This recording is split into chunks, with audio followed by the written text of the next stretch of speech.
to the studios of AFA Today. Kevin McCullough, very glad to have you with us on a very busy but beautiful day in New York City. 73 degrees, and it's supposed to stay that way the rest of the afternoon. It's just going to be a gorgeous day and evening. Again, if you're ever in the area and you have a desire to come see the broadcast, don't hesitate to drop us an email at kmcradio@gmail.com. We're more than happy to put some chairs in the studio and visit with you while you're in town. We've got a very interesting discussion slated for you today, mostly because we are seeing several examples in the headlines, and several of them mentioned on onenewsnow.com today. We are seeing several examples in the headlines of continuation of what I started to talk to you about on Monday. On Monday, I said, let's review.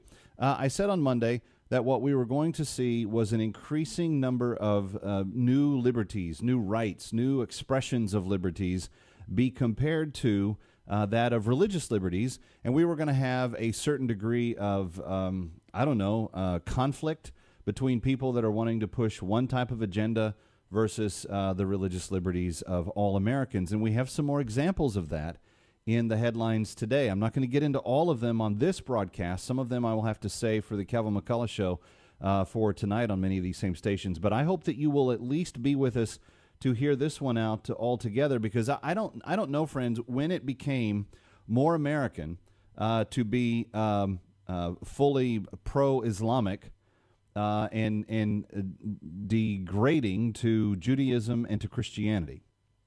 I don't know where that became suddenly a higher priority, a bigger deal, in some way the optimum for educators. But in the state of Florida today, and in the metro area of Orlando, there's a brewing controversy because school started there in Brevard County today. Buses were running this morning. Kids were scrubbing their teethies and getting out and getting to class. Man, I feel bad for them. It seems awfully early to be back to school already. But there's this one school board that the parents, when they got a hold of what the World History book was to teach and was to discuss, didn't take very kindly to it. And so I want to discuss it. 888-589-8840. It has to do with world history and the comparative amount of things that are said between Islam and Christianity. And last night in Orlando, the news station WESH filed this report.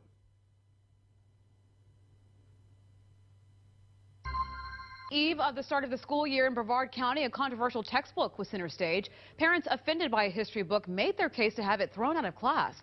West 2's Stephanie Culp was at tonight's meeting and is live from Viera tonight with more. Stephanie.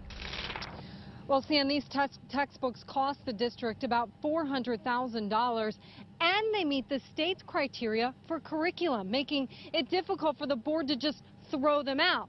So instead, they decided they want to supplement the textbook with their own information. This is the textbook given to Brevard County's world history students, a book used by 50% of Florida's ninth graders. But the majority of this room took issue with it, calling the book biased and flawed.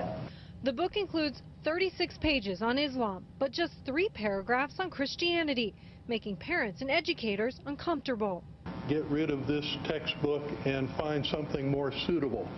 Brevard County board members agreed the book has inaccuracies and seems favorable to Islam over other religions. One lesson in the book asks kids to read from the Quran, but never asks them to read from the Bible. I, as your board member, want to ensure all perspectives are out there. So the board decided not to throw the book out, but instead to create a committee of local experts to draw up a supplemental guide to accompany the book. Let's take this bowl of lemons and try to make some lemonade out of it and use this, as Dr. Murray said, as a teaching moment to our kids. This is what the book says, but let's show you some other perspectives. No one from the Islamic community was at the board meeting, but WESH, too, reached out to the Coalition for American Islamic Relations, which says the criticism is an attempt to create an environment of intolerance against Muslims.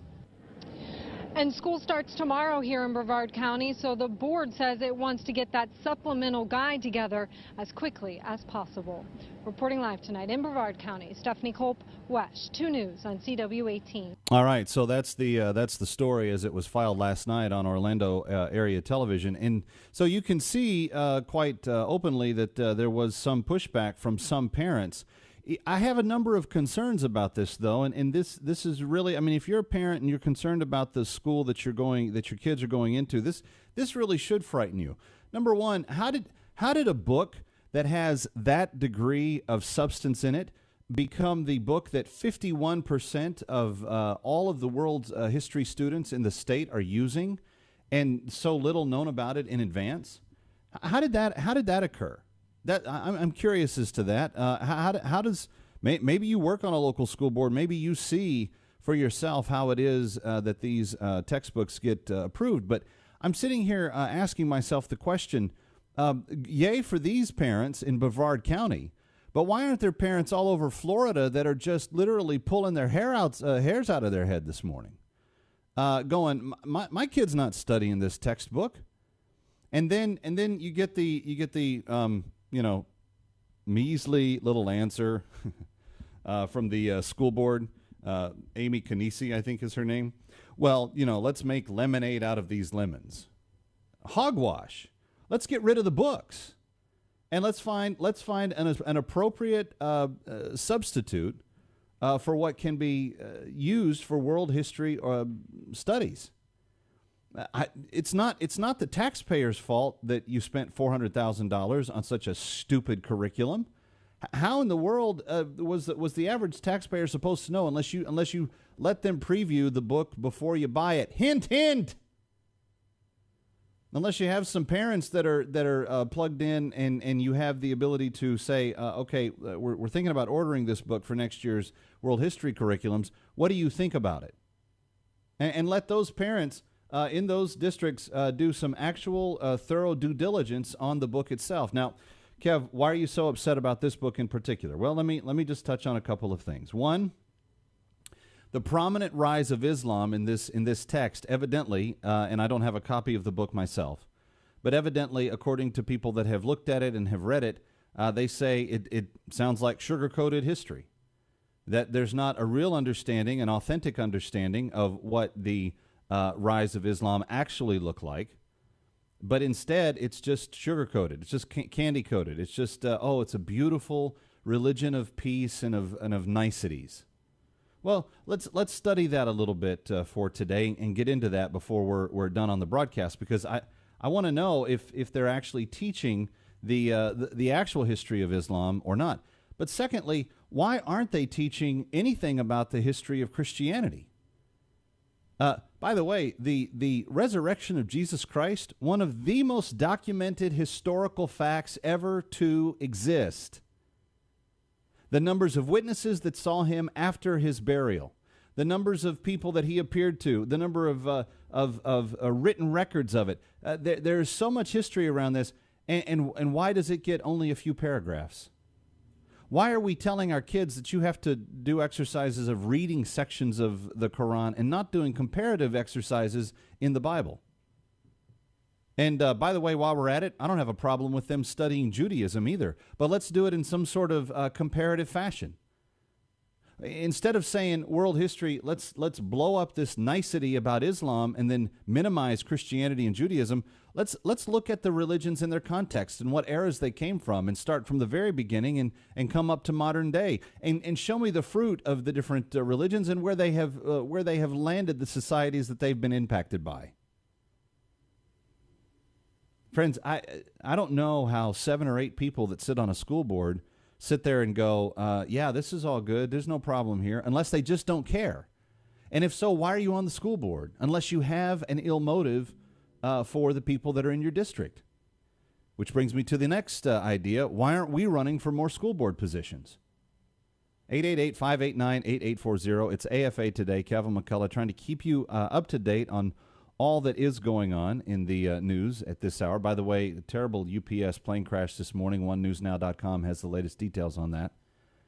But in Brevard County schools today, kids waking up, going to school, and they're going to school, and all of the world history students in the state, half of them are learning from this world history book that sugarcoats Islam and basically reserves Christianity and Judaism to the dogma pile in the text. 888-589-8840. So does the history book teach accurately what Islam believes? Do they go into the fact that Islam is a monotheistic religion that the Prophet sort of came to when he was no longer accepted in Christian and Jewish circles, and he was actually envious and jealous of the prophets of Christ and of Judaism and the crowds that followed them, and so he thought, well, if I can't be a Jew and I can't be a Christ follower, then I'll just figure out another religion on my own and come to this understanding. And do they talk about the subjugation of female children and the forced rape that occurred from the earliest days of this religion and that still occurs today in Islamic society? Do they talk about the things like honor killings and other things that occur? Do they talk about the subjugation of women and the lack of liberties that women are given in Islamic society? Do they go into any of these details in the textbook? My guess is they don't.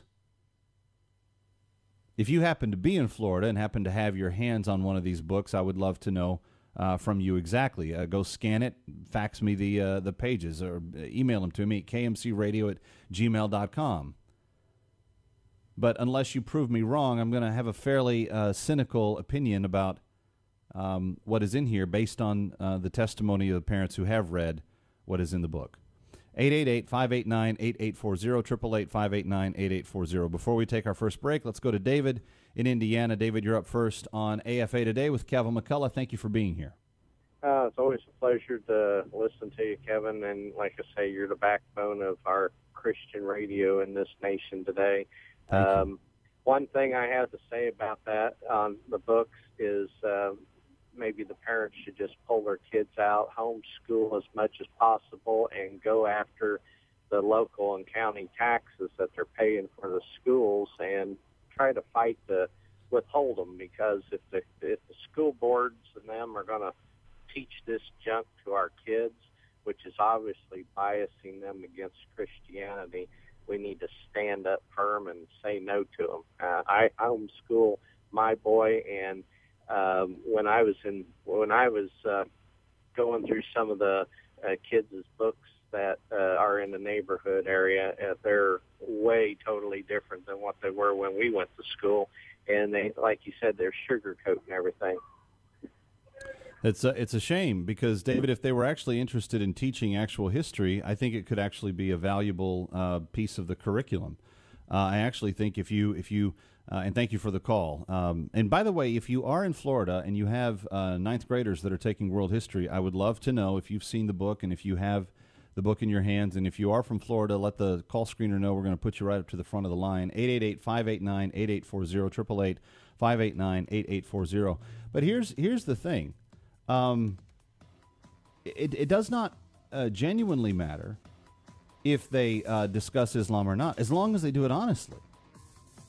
Putting dishonest information into the book is what I have the problem with. Also, the weighted amount that they may put in.